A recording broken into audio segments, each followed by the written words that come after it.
Variety Weekly News Podcast. Welcome to BWN Podcast, also known as Variety Weekly News Podcast. I am your host, Rodney Variety. Let's start it off the same way every week. I got my glasses on. I'm fresh from work. Yeah, that's what's up. I got my glasses on. I got some energy. I drank some green tea this morning because, I need to have the energy. I was going to get coffee, but I was like, nah. Let me get some green tea. I'm trying to avoid coffee. It stains your teeth, stains my teeth. So I'm avoiding coffee, but I got the green tea going on. Green tea, I know it stains my teeth as well, but it not as fast of a rate. Not at the same rate. So I'm drinking green tea to get my energy going. So I drank it this morning. So yeah, okay. So enough about that. I got my glasses on. And question. Let's start off with a question. Actually. How long do you people out there, how long do you wear your contacts for? Because, I have the 2-week contacts, those are the ones I always get. The ones, the soft gel ones, 2 weeks. And, technically, I was told, actually, I read this, technically, once those are opened, you have to throw them out after 2 weeks. Technically. I don't do that. I do not do that. Once I open them, I don't throw them out until I've worn them at least 14 times or my eye gets infected. I'm not saying that's what you should do. I'm saying that's what I do. I'm sure that's terrible for my eyes. And usually my eye doesn't get infected. But I'm just saying when it does get infected, I know I have to throw it out. Not only do I have to throw the contacts out, I have to throw out the case. I go through cases very fast. Okay? Anyways, so got my glasses on. No contacts today, but it's talked a little bit about my contacts. Now, the outside of my throat hurts. Yeah, I don't mean I have a sore throat. My throat on the inside doesn't hurt. I feel like there's like one vocal cord that hurts on the right side of my throat, and I don't know how to stop it from hurting other than taking Tylenol. But I'm like, talking right now doesn't hurt that bad. It doesn't hurt. But if I cough, it's like it's going to burst open. I don't know what's going on with my throat, but I'm thinking hopefully a week or two. To be honest with you, I know me talking this much is not going to help my throat. But you know what? I got to do it. It's consistency. I got to be consistent. Or am I going to just not put a podcast up because my throat hurts? I feel like that's not a good enough excuse. I have to be, it needs to be worse than that or I need to be out of town. But I can't just not put one up because my throat hurts. Okay, I wouldn't do that to you. Anybody who's listening, I wouldn't do that to you. Okay, so thank you for, thank you. I'm not going to, thank you. Now, this week has been very calm week. Nothing too crazy going on in my life. Just nothing crazy going on. But I tell you this, I realized I was watching some TV. I don't watch a lot of TV, but I was watching some TV. I feel like people that you can't even say that if you're in the entertainment business. They'd be like, I'm in the entertainment business, but I don't watch a lot of TV. They're like, what? Like, I don't watch a lot of TV. I know some people do. Not me. Sometimes I'm just busy. There's some shows I watch. I watch some shows, you know what I mean? I can't keep up with everything. I'm not, I just got a couple shows. And my favorite thing about the shows, my favorite shows are shows that make me feel like, I shouldn't watch another episode, but I will. Those are my favorite shows. The ones where it's like, I got to wake up early tomorrow, but just one more episode. Oh, come on. Okay, 2 more episodes. You know what I mean? Those are the best shows. I mean, I can't tell anybody what show should make you feel like that. But if you find a show that makes you feel like that, you feel like you hit the jackpot. That's the best. Now, with the calm week, I'm just kind of appreciating. I do this thing, Variety Weekly News Jokes, every week. I film it. I write the jokes. It allows me to be really goofy. I really like it just because of that, because I can, basically do what I feel like doing, improv a little bit. So it's a lot of fun, but I'm just realizing how when I always make this show, it puts me in a creative mind frame, So it makes me want to create other stuff. So forcing myself to create, no matter what, every week is helping me kind of create other things as well. So I'm just thinking back and thinking how, I'm really happy that I do it, and it's actually very positive, and it keeps the creative juices flowing. Even on a calm week when I'm not doing other stuff. So I'm. I guess I was just thinking of. I was just thinking about that. So yeah, that's what I've been thinking about. And I've been kind of sleepy all week. And you ever look forward to sleep? I was looking forward to sleep a lot this week. Once you stay up late one day, it's like, oh man, the rest of my week is like, if I don't get home and pass out at 7, it's going to be rough. You know what I mean? Once you stay up one night, it just snowballs and snowballs and snowballs till you get like a day off. And so I think, I'm going to sleep in tomorrow, or attempt to. We'll see what happens, but I will attempt to sleep in tomorrow. Knock on wood. I do appreciate every day, though.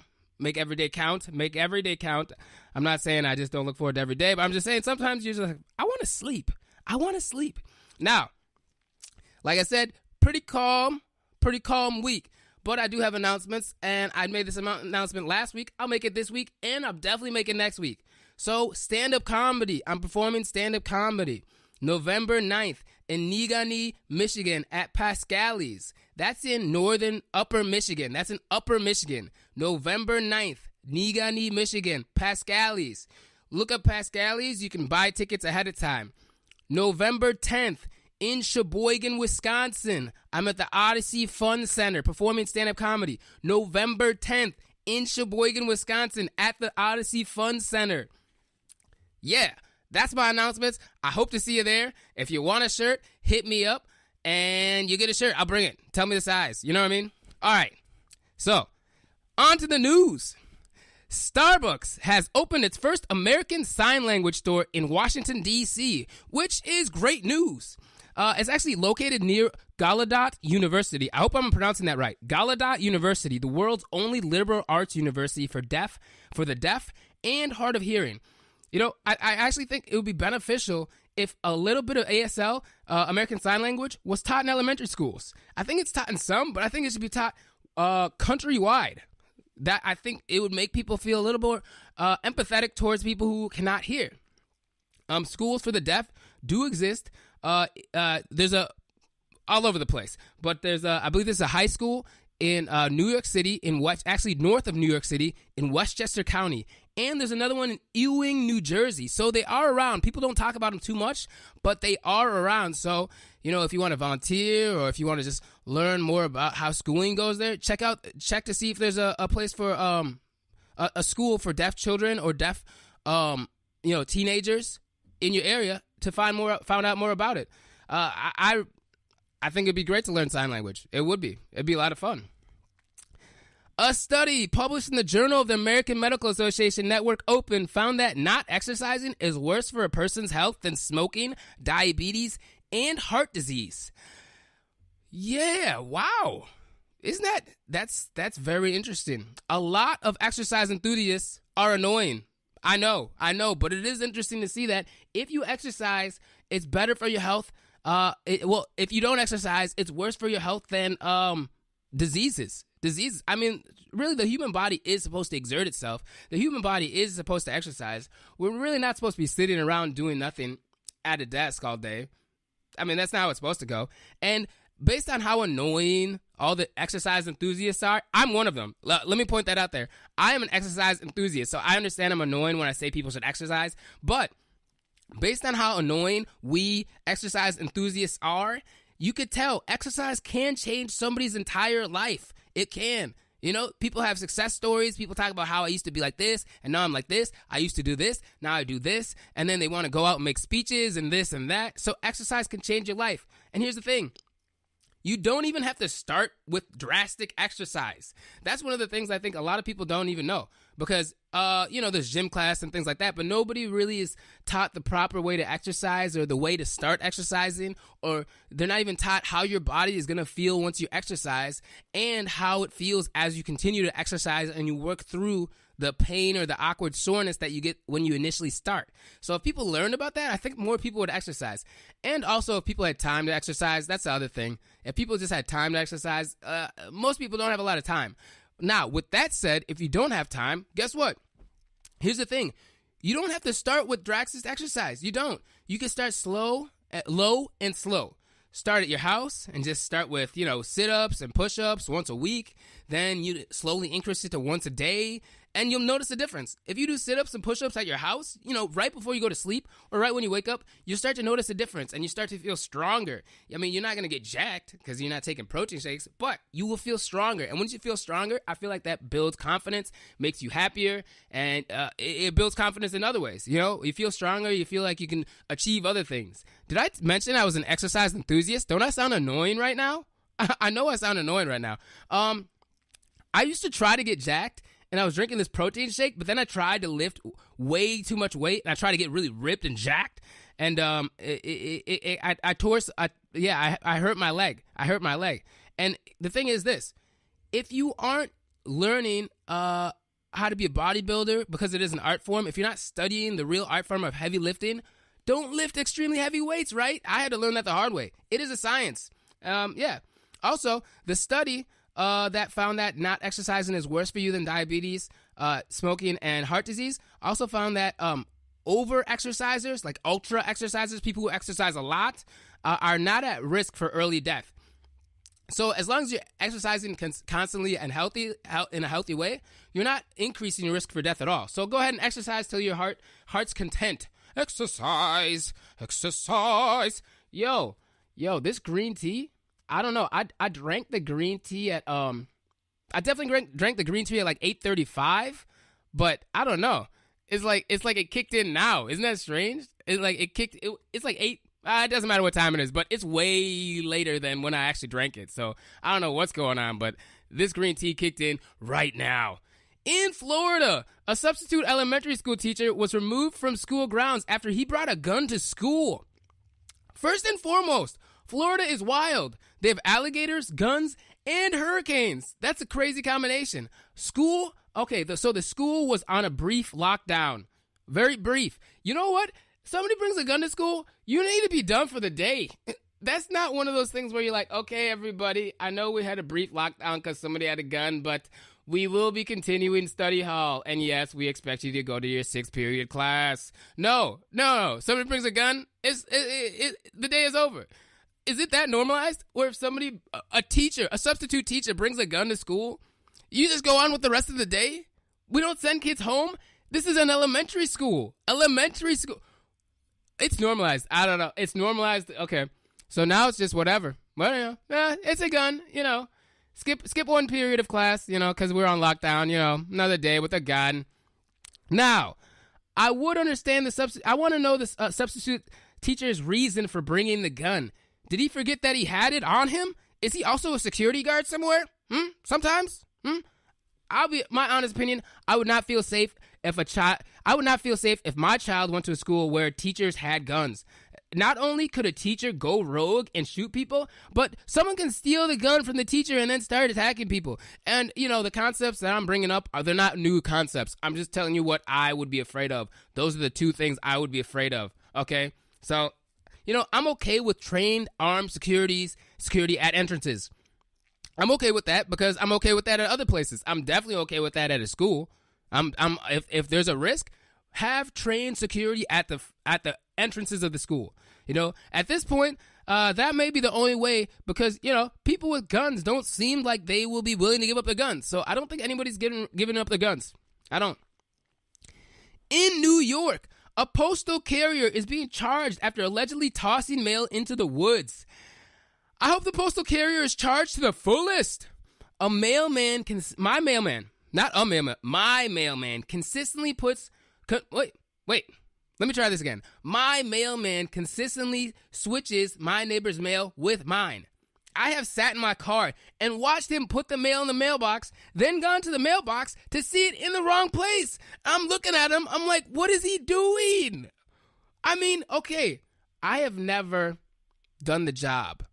I don't know how to do it. So let me not act like I know how to do the job, but he does the job, and I expect him to do his job well. Can I have that expectation? Can I be mad that he's not doing his job well? Okay, I'm mad he's not doing his job well. I don't know if I could do his job, but I just know he's not doing his job. I guess that's what I'm saying.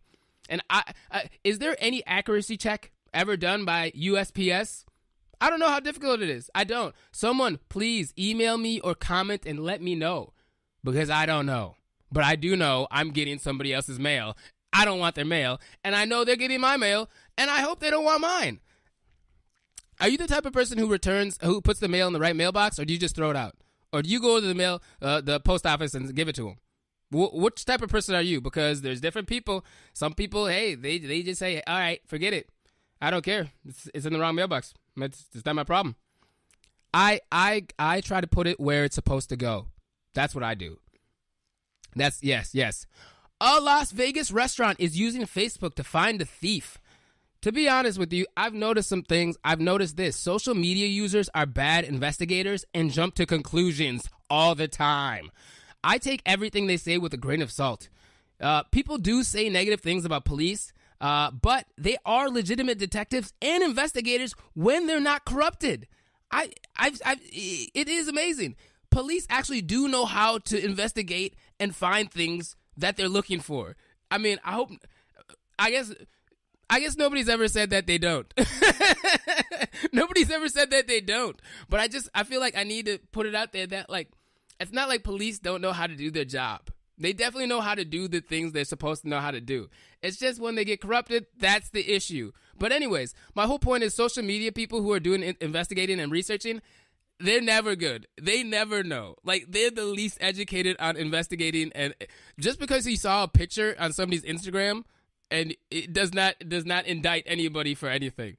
So let's just keep that in mind, everybody. We're not investigators. We're not private detectives. We just look on social media every 3 hours. All right, every 15 minutes, I'll be honest. Now, I've seen social media crucify people who they believe to commit a crime, but police found police found completely different people and provided evidence for why those people actually did the crime. So yeah.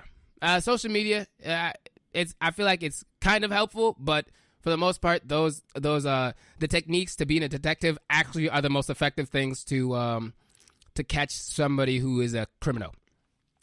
The U.S.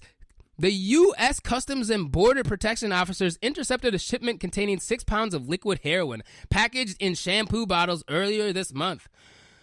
The criminals were like, whoops, how'd that get there? Yeah. All of a sudden, shampoo. I thought that was shampoo. That's hair. Wait, that's heroin? I thought that was shampoo. No, yeah. This is just funny. I mean, obviously it's bad when somebody's smuggling drugs anywhere, because you don't want people. We don't want people smuggling drugs. But I love hearing about the new ways people are smuggling drugs. Don't you? Aren't you ever like, what? I never would have thought. It's like, man, it's the ingenuity, huh? Yes. It is always great to at least hear it. I mean, you know what I mean. You know what I mean. Speaking of that, in Oklahoma, $4.4 million worth of liquid meth was found in a semi-truck's diesel tank. Cue DJ Khaled, another one. Yeah, all right. More drug smuggling. It's just more drug smuggling. Tap is a new phone app that displays nearby clean drinking water in locations like restaurants or retail stores so people will stop buying bottled water. This app is only good in places where people can trust the water. Apparently in New York City has quality tap water. That's what I've been reading. But I don't trust tap water anywhere unless it is filtered. I don't care. You can tell me it's quality tap water, but guess what? Whoever's giving you the information, believe me, they will lie to you. They don't care. They'll lie so they don't get in trouble. Anyways, it's got to be filtered. Hey, how can we trust water supplies after what happened in Flint? Can you? Can somebody explain to me how I can trust anybody? How do I even know the bottled water I'm drinking now is good? I don't, but it doesn't taste funny. That's literally my only test for water. Does it taste funny? It doesn't. That's it. Isn't that crazy? That's my test. This tap water tastes funny. Let me find some bottled water that doesn't taste funny. Yeah, it's very complex. Very complex. McDonald's has added its first new breakfast sandwich in 5 years called the Triple Breakfast Stacks. What's in it? 2 slices of American cheese, which isn't really cheese, it's cheese product. So what's in it? 2 slices of American cheese product, 2 sausages, bacon, egg, And that's it. And bread. So it's like, it's just more meat, more cheese. And why did they do it? McDonald's did it because fewer Americans are eating at fast food chains. And so instead of, so I guess they just want to give you more food for the people who are eating. I mean, they want to entice people by giving them more of the food they don't want to eat. Is that what it is?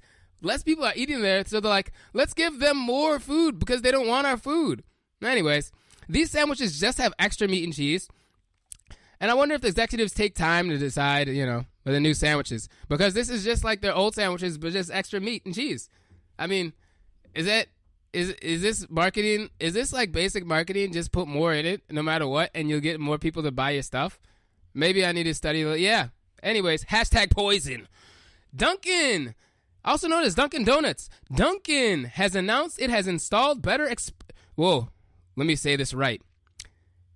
Dunkin has announced it has installed better espresso equipment, has an improved espresso recipe, and a new espresso cup. Yo, it's not espresso, it's espresso. I've been thinking espresso was espresso. Yeah, maybe I'm dumb, but I don't drink coffee and I don't drink espresso because people who drink espresso will let you know that coffee isn't espresso. So now I know it's espresso. Okay, there's no X in it. There's no X. ESPRESSO, espresso. Now, $100 million has Dunkin has spent $100 million, has put $100 million into Dunkin's U.S. business. On Wednesday, this past Wednesday, the company said that more than half of that money is going towards a new restaurant equipment, including high-end espresso machines. I'm happy for Dunkin', just because I feel like Starbucks needs some competition, and maybe with this high-end Dunkin', maybe Starbucks will lower the prices. Yeah, maybe Starbucks they will. Either way, they really are this. Okay, they're the same thing. They are the same thing. Now Dunkin' is, I think it's stepping it up with the branding, though. Taking the donuts out of Dunkin' Donuts, it makes it sound less goofy. Dunkin' Donuts just sounds goofy because of the double D's, like Dunkin' But you can't make fun of Dunkin' like that. Like, you can't say anything funny about it. You can put a weird accent on it, but it doesn't sound goofy. Like, Starbucks doesn't sound goofy. Dunkin', Dunkin' sounds cooler than Starbucks. It's like, Dunkin', where you get your coffee. Starbucks is actually now more goofy than Dunkin' based on the name. Welches is now gearing its let me try again. Welches is now gearing its advertisements towards Gen X men after ignoring the demographic in years prior. Whew, yeah, it's probably difficult to sell jelly in such a healthy time. Welch's shelf-stable juice sales have dropped more than 5% over the past year, according to Wells Fargo data. And I don't know when Wells Fargo started to get into the jelly data, but according to Wells Fargo data, Welch's jelly juice is not selling. It's not. I'll be honest, I haven't eaten jelly in a year. And I only eat jelly with PB&J. That's really it. And when I say jelly, I'm talking grape and strawberry. And I know I should have eaten more raspberry jelly when I was a jelly eater, but I didn't. I just stuck to grape and strawberry. And I don't really do any of those other jelly flavors, like peach. Like, it's basically peach is that other flavor, right? That's about it. There's blackberry. There's blackberry. I think I would eat blackberry. I think I just don't eat peach jelly. I don't think it's necessary. And I usually don't eat it with toast. I don't. I may be underutilizing jelly. I might be. And I feel like there's some people listening who are like, that's all you use jelly for? So someone contact me and tell me about what you use jelly for, because that's all I think about when I think about jelly. Peanut butter and jelly sandwiches and toast. If there's something else, email me or put a comment in the comment section, because I want to know. The United Kingdom group Action on Salt found that burgers made from meat substitutes contained on average more salt per serving than real beef burgers. Well, basically, if you don't want meat, don't try to make stuff that tastes like meat. You know, it's like, I want some, I feel like eating meat. But I don't want to eat meat. I want something that tastes like meat. I want something made from not meat to taste just like. No, just. Have you ever tried Indian food? It's delicious, and they make the Indian food has. There's plenty of Indian food that doesn't have meat in it, and you don't even care. You know, chickpeas, delicious. You know, chickpea curry, the stews, like, there's actually a million different things. It's not even like just curry. Samosas, a vegetable samosa, delicious. Every time I bite into a vegetable samosa, I'm like, I am so happy this does not have meat. That's the only time I'm ever biting into something. I'm like, I'm happy this doesn't have meat. It tastes better without the meat. I love vegetable samosas. Now, learn to cook food that tastes good without meat or meat substitutes. Food companies, of course, though, that the meat substitute has more salt and is more unhealthy than regular meat, right? Food companies, which always have bad intentions, I don't think any food companies have good intentions, will take advantage of your no meat kick, okay? They'll take advantage. And clearly, I don't need to tell you that. Articles telling you that. The Food and Drug Administration approved Xofluza, the first new flu drug in nearly 20 years. The only other flu medication just lost its patent 2 years ago. Tamiflu was the only one drug before, and now it's generic.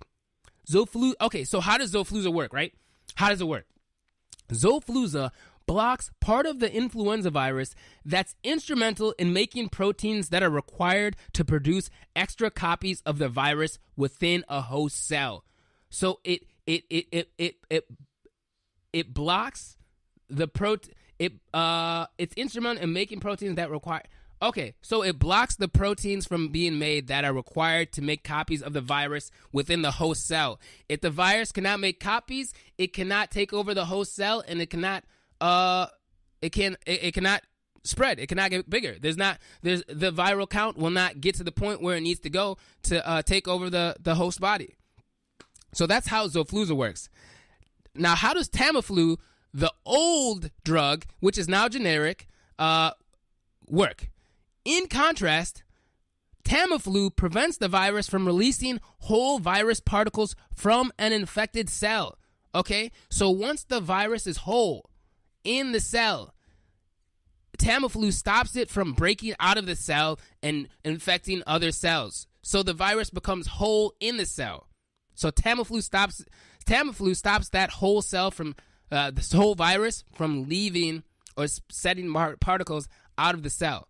Xofluza stops the proteins that even allow the virus to duplicate. Two different ways. They work in two separate ways. Okay? So they're not the same medication. They aren't. There's two different medications with two different ways of working, pathways. Now, Xofluza, it's a single dose treatment for people 12 years or older who've had flu symptoms for less than 2 days. That's how they tested it. It's most effective in people, they believe, who have had flu symptoms for less than 2 days. After the 2 days, it may be less effective. Now, enough about that. I do hope, enough about that. The Ocean Cleanup Foundation launched the world's first ocean cleanup system out of San Francisco by placing a 2,000-foot-long floating pipe with a net attached to it in the ocean. Some researchers. Okay, I'll try it again. Some researchers believe. What? I really can't say researchers? And it's on tape that I can't say that word. Some researchers believe it is more effective to focus on preventing the trash from entering the ocean than to focus on cleaning up the ocean itself. To be honest, I'm on the fence. I'm on both sides for this one. I'm all for trying whatever we can to clean up the ocean. You want to clean it up right now? Go in there, send something, go ahead. You want to stop people from actually getting the ocean dirty? Do that too. I'm all for it. I'm not going to argue against any of that. The ocean is like my favorite thing. And I say that as a person who doesn't know how to swim, so I'm not like biased. It's not like I want to swim in it. I just know that there's a lot of animals in there that are beautiful and amazing, and without the ocean, we're kind of screwed. So I guess I'm biased in that way because I don't want to die. Okay, now that's the show. I mean, maybe I should lay off the green tea, but that was the show for the week. I want to thank everybody for listening. I'm performing in Upper Michigan, November 9th, Pascali's, and I'm performing in Sheboygan at the Odyssey Fun Center in on November 10th. November 10th, Odyssey Fun Center, Sheboygan.